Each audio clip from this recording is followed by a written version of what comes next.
Welcome, everyone. Good evening. My name is Lucie Lederhendler, and I am the curator of the Art Gallery of Southwestern Manitoba, which is located on Treaty 2 territory, the shared lands of the Dakota, Anishinaabe, Dene, Cree, and Oji-Cree peoples, and it is the homeland of the Métis Nation. I perform a land acknowledgement as a gesture of humility and respect for the 6 millennia symbiotic relationship that Indigenous peoples have had with this landscape. It is also a gesture of accountability through which we acknowledge our complicity in the harm done to this landscape through colonial extractivist systems. I also understand, as the stewards of this land have always understood, that we are of the earth, that there is a connection between violence to the earth and violence against a people. So now, to the thing that is impossible to talk about, but for which silence is not an option, I can only express my own speechlessness at the evidence that has brought the knowledge of the murder of 215 little kids in Kamloops to the front of our thoughts. And with those lives lost, we are also again mourning the children whose lives were taken from them here at the Brandon Residential School. Now, I started writing this acknowledgement last week, and then Monday came, and sure, I know I can't sit here and express my opinion on every heinous occurrence that warrants a headline, but in this case, I feel I must speak to the act of terrorism in London, Ontario that occurred on Monday. I speak to simply and completely condemn white supremacy and to link these two events in their root cause, and also to create an opening to join in with this collective mourning. As I mourn, I also reflect on what violence was enacted beyond the killing. And this is something that scholar Jasbir Puar has talked about at length. So this is non-lethal injuries, the disconnection to culture and ancestry in life and in death, and the destruction of families that cannot and can never be mended. The extent of the violence is so much more than killing. One is too many. 215 is the number that we're thinking of these days, but 215 is not one thing. It's 215 individual young people, 215 separate traces of cruelty. And I think it's important not to let the scale of a news item ever distract us from that fact. And so we mourn and we pledge our commitment to reconciliation as a hub for culture and community, especially as it pertains to the youth of our community, and to be a safe space for all equity-deserving groups. We likewise commit to a more sustainable way of working, a reduction of resources and emissions, and a positive example of environmentally responsible behavior for the region, and indeed the culture industry. So it is holding this in my mind that I would like you to please allow me now to figuratively open the door and welcome you all into this reception. We've had a hard time trying to figure out how to make a meaningful reception in virtual space, since this is supposed to be a time to meet and to exchange and to celebrate art and creation. So please feel free to engage over the comments section wherever you're tuning in from right now. And I would also invite you, if you have questions for the artist but can't join us tomorrow afternoon, to please pose them here and I can relay them to Shelley tomorrow during our lunch and look. So now, I would like to invite Deirdre Chisholm, the Executive Director of the AGSM, up to join me from the main gallery. Thank you, Lucie, for your generous opening remarks. I'd like to acknowledge the continuing partnerships and support that we as a public art gallery receive from the Canada Council for the Arts, in particular the Engage and Sustain program, from which we receive invaluable operating support. The Manitoba Arts Council has continued their operational investment, which buoys the gallery's stability and sustainability. Our partnership with the City of Brandon recognizes the importance of the arts and culture to the downtown as the community begins its recovery from the shadow of the pandemic. I also want to thank the AGSM Advisory Board. Got my papers mixed up, for their continued diligence and camaraderie as we advance the next phase of our strategic planning process. Much gratitude is extended to past and present colleagues who've helped shape the path of our programming. Thank you to all who have visited us and retain their confidence in the future of the arts. Well put. Thank you indeed. So, two events are sharing this reception today. I would like to start in the community gallery with Lasting, which will close 1 week from tomorrow. Lasting is an exhibition by 4 incredible artists who graduated with their BFAs from Brandon University just 2 weeks ago. I know we all just shake our heads and applaud every member of the classes of 2020 and 2021 because what a time. I'd like to make sure to introduce you to all of them. Because of this, I'm sure that you'll be seeing much more of them in the future. I'd like to talk about Blair Treneman, a mixed media artist who addresses feminisms and queer theory in her work. Melanie Barnett uses ceramics practices to comment on environmental crises in a context of home and land. Eleni Kilbride explores her own intersectional identity while enacting really collaborative processes. And finally, Linda Tame operates Artist Heart Studio and Gallery right here in Brandon, and she uses a painting practice as a tool of self-reflection. These 4 artists made selections from the thesis projects they built at the Ishkabetins Wassige and Nabateg Department of Visual Art. We were so hoping that this exhibition would give the art a chance to finally be seen in person, but alas. And I hope you all are joining me in crossing our fingers for a bit of good news this Saturday, that maybe they can get a little bit of company. But in the meantime, anyone who missed the Lunch and Look artist talk on May 28th can tune into the AGSM's YouTube channel and watch the recording of that talk. Congratulations to Linda, Blair, Mel, and Eleni and all the graduates to come. You've persevered and brought us a beautiful union of minds together in the exhibition, Lasting. It will be an important step on your journey, on your creative journey, one that will last in our memories. The Department of Visual Arts and Indigenous Studies have been our partners and collaborators in the community. Many thanks and miigwech to our colleagues for their patience and professionalism. As we prepare to say goodbye to one exhibition, we open the doors to another. A Good Long Look in the main gallery by Shelley Nero. So now let's have a look at this quick video.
I love that. I want to give a quick shout out to Anna, who is always our whiz behind the curtain, even as we speak, and also Mishka, who stayed late tonight to take care of my little quirky requests on her second to last day in her practicum. I think it's wonderful work. So just quickly, so I came in with this artist already programmed, and I think, Deirdre, you deserve credit for starting the conversation between Shelley and the AGSM, and that you've worked with her before. Is that right? Well, no credit deserved. I was introduced to Shelley and her work when curator Bryce Canberra organized the exhibition Indian Summer at the Glenhurst Art Gallery in Brantford, Ontario. He actually developed a tour of this exhibition of Shelley's works, and he asked, as a neighboring gallery, would I present the exhibition to the Norfolk audience where I worked. I had a wonderful experience working with Shelley in Norfolk County. The summer programming included a music writing workshop with musicians Tia McGrath and Tommy of Port Rowan.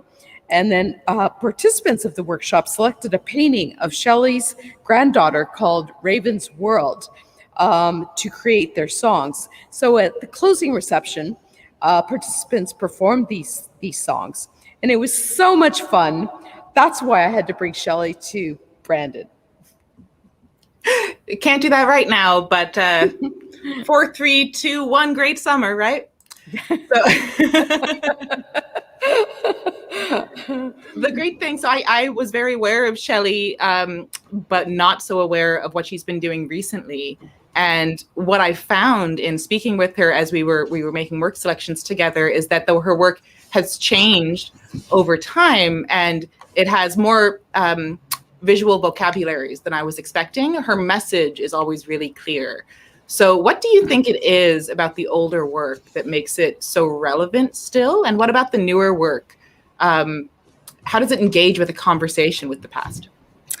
Well, one of the first works that I think of, Shelley's work is in the permanent collection of the Art Gallery of Ontario, and there's a piece called The Shirt, and it's multiple photographic portrait in black and white sequences. And what catches you by surprise is the person wearing the t-shirt exclaims that all she received in return for land is this shirt. And it's a very sly, humorous statement.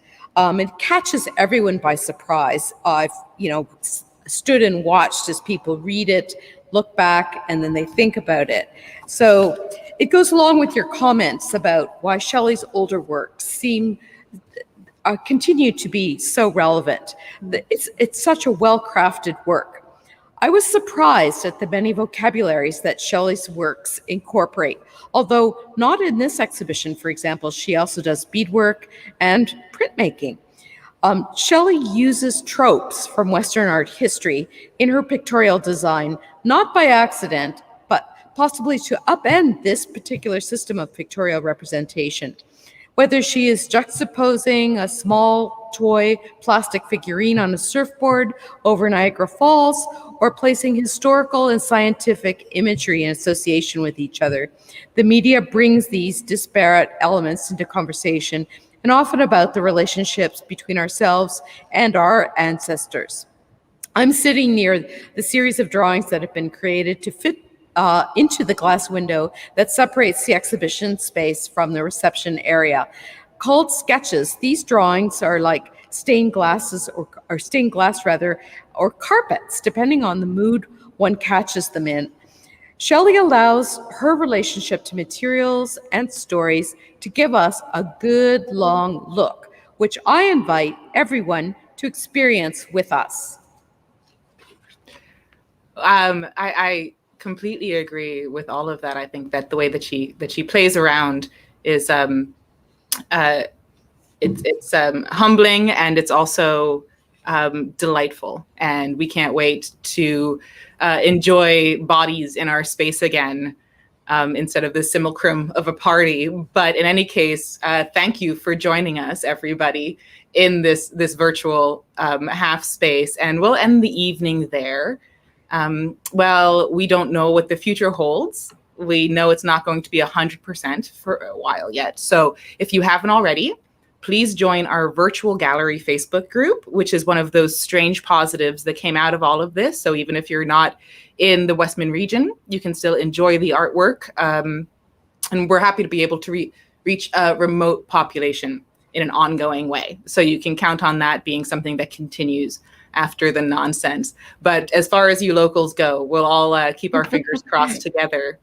So we will, I know everybody really wanted that video to slow down and go in depth, but that's what tomorrow is for at 1 p.m. Central Time right here.